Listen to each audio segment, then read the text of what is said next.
They say the secret to a clean kitchen is to not cook. Ever. But if you insist on doing it, then you can at least make your job easier by organizing and making sure that everything has its place. I'm going to show you how I did that in my kitchen, and I couldn't have done it better without Cricut, who is very kindly sponsoring this video.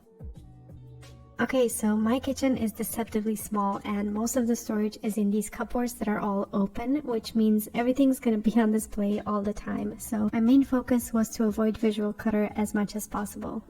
Food comes in packages of all kinds of shapes and colors, which creates a lot of visual clutter. So I got different food jars to make everything look cohesive and also be more accessible at the same time. Luckily, I do have a separate pantry in the apartment where I can store the extra food, but for now I just wanted to have the kitchen properly organized with the foods that I use most often. Once I transferred all the food in their own containers, it was time for the really satisfying part, which is creating labels for these jars, and for that I'm going to use my Cricut Explorer 3 machine. If you're into DIY projects at all, you've most likely heard about the Cricut machines, especially from people who make or sell stickers. This was the very first project I ever did with my Cricut, so I was a complete beginner and totally intimidated, but the setup was actually super easy and intuitive. So once you open up Cricut Design Space, you can either choose an already made project, which there are tons of. They also have lots of pre-made labels for all kinds of different purposes, or you can create your own designs from scratch, which is what I did.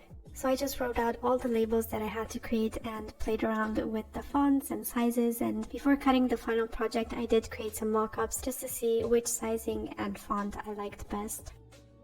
Once I had all the labels designed, I sent them to my Cricut, loaded the smart vinyl, and let it do its thing.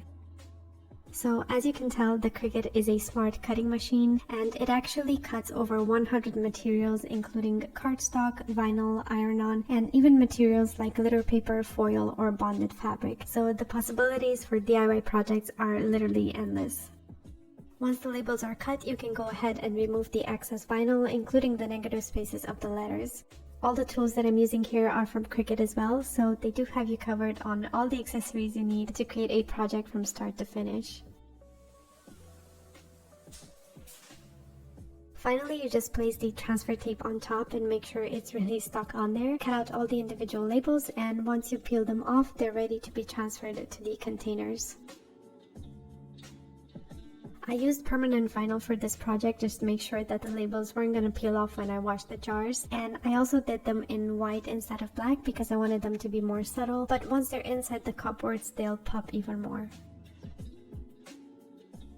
This was such a satisfying project, and I wish I could do this all day, just organizing people's kitchens and pantries and making labels. Luckily, there are still plenty of things that I need to organize around the house, but anyways, so I did this for all of the food as well as for my dog's food and treats because they're always kind of all over the place in opened and half-used packaging, so it's a lot more convenient to store them like this. Some foods or condiments already come in nice containers, and especially if they're gonna last you a long time, you can maybe just take off the labels and create your own, and then you can just refill them. I put everything that has to do with baking in a separate box so that everything is organized and in one place, but it's also easy to store when I don't need it.